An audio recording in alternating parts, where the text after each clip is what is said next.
দেখুন তো আমরা যে মুসলিম এটা কি আদি অন্ত আমরা হতে পেরেছি?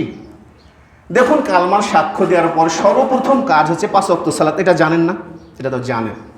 কিন্তু আল্লাহ রাব্বুল আলামিন যত কয়বার পবিত্র কোরআনের মধ্যে বলছেন আকিমুস সালাত, সাথে সাথেই বলছেন ওয়াতুজ যাকাত। বলছে তোমরা সালাত কায়েম করো, যাকাত প্রতিষ্ঠা করো। সালাত পড়া যেমন প্রাপ্তবয়স্ক নর নারীর জন্য ফরজ, তদ্রুপ কিন্তু যাকাত প্রতিষ্ঠা করো আমাদের জন্য ফরজ। যদি যাকাত প্রতিষ্ঠা করতে না পারি তাহলে দেখুন যে রাসূল সাল্লাল্লাহু আলাইহি ওয়াসাল্লাম যে বললেন যে হারামাল্লাহু আলাইহিন নার, তোমাদের জন্য জাহান্নামের আগুন হারাম হয়ে যাবে, আসলেই কি আমরা সেটা পারি? দেখুন কিসের জন্য বলছি এটা, যে আজ থেকে যদি আপনার বাড়িতে 1 লক্ষ টাকা থাকে, কথা বুঝিয়েন, আপনারা বুঝেন, 1 লক্ষ টাকা আজ থেকে যদি সামনের বছর এই দিনে আপনার কাছে থাকে, তাহলে 1 লক্ষ টাকাতে আপনাকে 2500 টাকা বাধ্যতামূলক বাহির করে দিতে হবে। এটা তো আপনারা জানেন। যদি না দিতে পারেন তাহলে খাদ্যখানা কিন্তু পবিত্র হবে না। রাসূল সাল্লাল্লাহু আলাইহি সাল্লাম বলছেন যে ওই ব্যক্তির মুখ ধুলাই মলিন হোক যে ব্যক্তি মরুভূমির মধ্যে আছে আর আল্লাহ রাব্বুল আলামিনের কাছে চিৎকার করে কাঁদছে। তো সাহাবীরা প্রশ্ন করছে যে ইয়া রাসূলুল্লাহ, কেন তার দোয়া কবুল হবে না? তিনি বলছেন, দেখো, যেই ব্যক্তিটা চিৎকার করে আল্লাহর কাছে কাঁদছে ওর টোটালিটাই হারাম। বলছে যে খাদ্যখানা খেয়েছে ওটা হারাম, যে পোশাক পরে আছে ওটাও হারাম, যাবতীয় সব কিছুই হারাম। ও যদি সারাদিন চিৎকার করেও কাঁদে, আল্লাহ রাব্বুল আলামিন তার দোয়া কবুল করবেন না। এটা বলার উদ্দেশ্য এটাই যে যদি আপনার 1 কোটি টাকা থাকে, 1 কোটি টাকা, বাধ্যতামূলক যদি আপনি 2.5 লক্ষ টাকা বাহির করে না দেন, আপনার জন্য মাল পবিত্র হবে না, হারাম হয়ে যাবে। তাহলে বলুন এটা যে কতটা গুরুত্বপূর্ণ ভাবতে পারবেন না। এখন আপনি হয়তোবা বলছেন এই টাকা আমি দেবো না। না, এখন যদি আপনি চিন্তা ভাবনা করেন যে টাকা দেবো না, আপনার মাল পবিত্র হবে না, তো তখন কিভাবে দোয়া কবুল হবে বলুন? সহিহ বুখারীর বর্ণনার মধ্যে আছে যে হযরতে আবু বকর রাদিয়াল্লাহু তাআলা আনহু বলছেন, যেই ব্যক্তি সালাত এবং যাকাতের মধ্যে পার্থক্য করবে তার সাথে আমি যুদ্ধ ঘোষণা করব। এখন ওমর ইবনে খাত্তাব বলছেন যে আবু বকর রাদিয়াল্লাহু তাআলা আনহু এতটাই নম্র এবং ভদ্র মানুষ, তাহলে এই ব্যক্তি কিসের কারণে বলছে তার সাথে যুদ্ধ ঘোষণা করব? তারপর তিনি যখন দেখছেন যে রাসূল সাল্লাল্লাহু আলাইহি সাল্লাম যতবার বলছেন আকিমুস সালাহ, ততবারই বলছেন ওয়াতুজ যাকাত, যে তোমরা সালাত কায়েম করো, পাশাপাশি যে যাকাত প্রতিষ্ঠা করো, তখন তিনি বলছেন যে আবু বকর রাদিয়াল্লাহু তাআলা আনহুর কথাই যথার্থ হয়েছে। আমি আমার সময় দেখেছি, আমি যখন ছোট ছিলাম আমাদের এলাকাতে, আপনাদের এলাকা আলহামদুলিল্লাহ মনে হয় নাই, আপনারা এটা ভালো বুঝেন, যদি তাদের 1 কোটিতে 2.5 লক্ষ টাকা যাকাত খরচ হয়, কি করতো জানেন? 50,000 টাকাতে পচা কাপড়, চিনেন, পচা কাপড় দিয়ে দিত। আচ্ছা বলুন তো, যে বাদ বাকি 2 লক্ষ টাকা ওকে দিতে হবে চিন্তা ভাবনা ছিল, ও কার কাছে ধরা খেলো? আল্লাহ রাব্বুল আলামিনের কাছে তো ধরা খেয়েছে। কেননা একটা জিনিস খেয়াল করেন, আগের সময় অনেক সম্পদশালী লোক ছিল না? এক সময় দেখবেন আজ ফকির হয়ে গেছে। আর কারণ কি জানেন? শুধুমাত্র যাকাত না দেওয়ার কারণে। দেখবেন হয় ও ফকির হয়ে যাবে, আর ছেলে হবে না নাতি হবে, এক সময় ফকির হবেই। কারণ কি? সে তো মাল পবিত্র করেনি।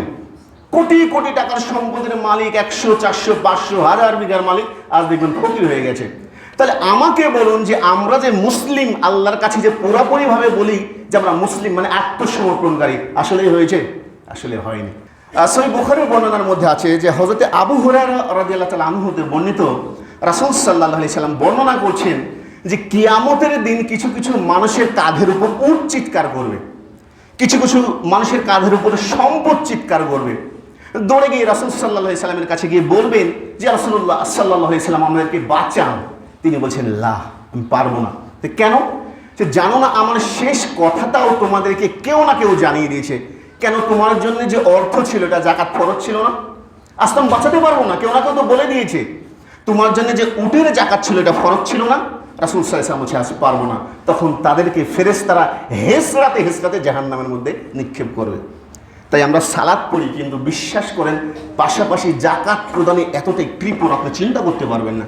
তাহলে আমি যেটা আলোচনা করছিলাম যে আমরা কি আসলেই মুসলিম হিসাবে আত্মসমর্পণ করেছি? দ্বিতীয় নাম্বারে আসেন, সেটা হচ্ছে জুলুম করা। রাসূল সাল্লাল্লাহু আলাইহি সাল্লাম বলছেন, যেই ব্যক্তি কারো উপর জুলুম করবে, আল্লাহ রাব্বুল আলামিন যাকে জুলুম করা হয়েছে মাজলুম ব্যক্তির দোয়া তাড়াতাড়ি কবুল হয়। এখন হচ্ছে কেন? আজ হোক কাল হোক 10 বছর পর হলেও কবুল হবে, এটা চিন্তা করেন কেন? দেখুন, রাসূল সাল্লাল্লাহু আলাইহি সাল্লামের একজন জামাতা ছিল, নাম ছিল উতাইবা বিন আবুল আহাব। এই যে আবুল আহাব যে তার চাচা ছিল সকলেই জানেন, তো তার পুত্র ছিল উতাইবা বিন আবুল আহাব, মানে এই কুলাঙ্গা ছিল রাসূল সাল্লাল্লাহু আলাইহি সাল্লামের জামাতা, মানে জামাই। তোর কাজ ছিল প্রত্যেক দিন যখন রাসূল সাল্লাল্লাহু আলাইহি সাল্লাম কিছু বলতেন, ওর পিতা তো জ্বালাতন করতো, একদম ক্ষিপ্ত হয়ে রাসূল সাল্লাল্লাহু আলাইহি সাল্লামের মুখে থুতু দিয়েছে। তখন রাসূল সাল্লাল্লাহু আলাইহি সাল্লাম বলছেন, আল্লাহ রাব্বুল আলামিন এর ওপর কোনো নেকড়ে বাঘকে বিজয়ী করে দাও। তখন আবুল আহাব চিন্তা ভাবনা করছে, মুহাম্মাদের অভিশাপ, আজ হোক কাল হোক 10 বছর পর হলেও আমার পুত্রকে ঠিক এভাবেই খাবে। টেনশনে আছে।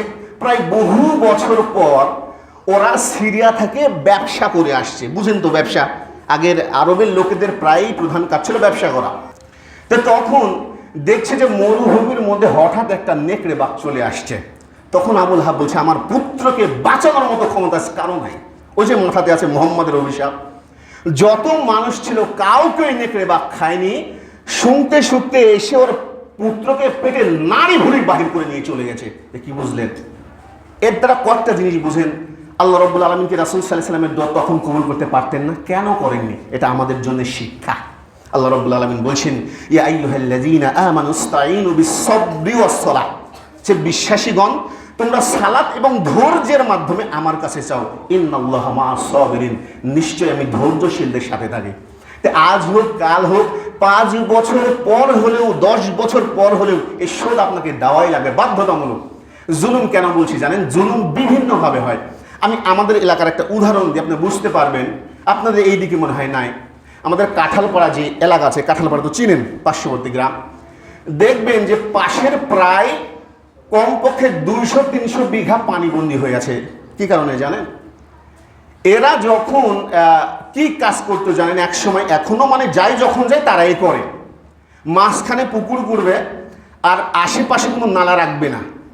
তখন কয় বিঘা বিঘা জমি নষ্ট। বলুন, এই যে ওখানে কত গরিব মানুষ যে ফসল উৎপাদন করে খেত, কাজ করে খেত, চিন্তা ভাবনা এতটুকু মানুষের করেছে। এখন যদি বলেন যে আমার জমি যাইমন তাই করে, এটা ইসলাম কিন্তু বলে না। বলছে তোমার অর্থ দিয়েছি বলে তুমি যাইমন তাই করবে, এটা ইসলাম সমর্থন করে না। আল্লাহ বলছেন যাদেরকে সম্পদ দেওয়া হয়েছে এরা যদি সেখান থেকে দান না করে, সেখান থেকে খাদ্য না দেয়, এদের জন্য রয়েছে ভয়াবহ শাস্তি। জাহান্নামে কিছু লোক যাবে, তখন তাদেরকে জিজ্ঞাসা করবে ফেরেশতারা আনিল মুজরিমিন, অপরাধী সম্পর্কে। তখন তারা সর্বপ্রথম বলবে ক্বালু লাম নাকু মিনাল মুসাল্লিন, যে আমরা নামাজ পড়তাম না। দ্বিতীয় নম্বরে বলবে ওয়া লাম নাকু নুতঈমুল মিসকিন, অভাবীদেরকে খাদ্য দিতাম না। দেখেন রিজিক কিভাবে বাড়তো। যে ব্যক্তি মনে করেন শস্য উৎপাদন করত, ওখান থেকে লেবার পেত না? পেত। যে মনে করেন যে সার দোকানে সার আছে, ও পেত। যারা মারাই করত তারা পেত। তারপর দেখবেন যে কত মানুষের রিজিকটা বিস্তার আকার লাভ করেছিল। আজ দেখবেন অবস্থা একদম খারাপ গুটি কয়েক লোকের জন্য। আল্লাহ রাব্বুল আলামিন এই জন্য বলছেন রাসূল সাল্লাল্লাহু আলাইহি সাল্লামের মাধ্যমে, যারা সমাজের দায়িত্বশীল লোক আছে এরা যদি এই কাজে বাধা না দেয়, এদেরকে সর্বপ্রথম ধরা হবে। কি করবেন আপনি? হয়তো ভাবছেন আজ ক্ষমতা আছে, এতটুক কাজে লাগবে না।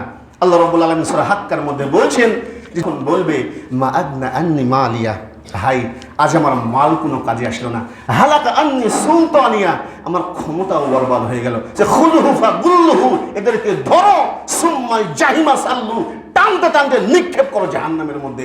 তখন কি করবেন বলুন? এতটুক চিন্তা ভাবনা আমাদের নাই। আল্লাহ কেন আমাদেরকে বুদ্ধি বিবেক দিয়েছেন, কেন সেন্স দিয়েছেন? অন্যান্য প্রাণীর মধ্যে এটা দিয়েছেন। হাতি তো বিশাল বড় প্রাণী, ওর বুদ্ধি আছে। এতটুকু খুপড়ির মধ্যে মানুষের যে মস্তিষ্ক আছে, কি পরিমাণ ব্রেন দিয়েছে চিন্তা করতে পারবেন না। এই মানুষ পৃথিবীর সকল তথ্য পেতে পারে। কেন? আল্লাহ রাব্বুল আলামিন বুদ্ধি দিয়েছেন। তাই আল্লাহ রাব্বুল আলামিন বারবার বলছে ওয়ামা খালাকতুল জিন্না ওয়াল ইনসা ইল্লা লিয়াবুদুন, আমি জিন আর মানুষকে সৃষ্টি করেছি আমার দাসত্ব করার জন্য। তো দাসত্ব আপনি কিভাবে করবেন? এই জুলুম করে। প্রকৃতপক্ষে আসলে কি আমরা মুসলিম? এই চিন্তা ভাবনা করেছেন? মানুষের যে বাপ হক মেরে খাওয়া কতটা যে একটা জুলুম আপনি চিন্তা করতে পারবেন না। এতটুকু জ্ঞান বুদ্ধি বিশ্বাস করেন আমরা আজও করি না।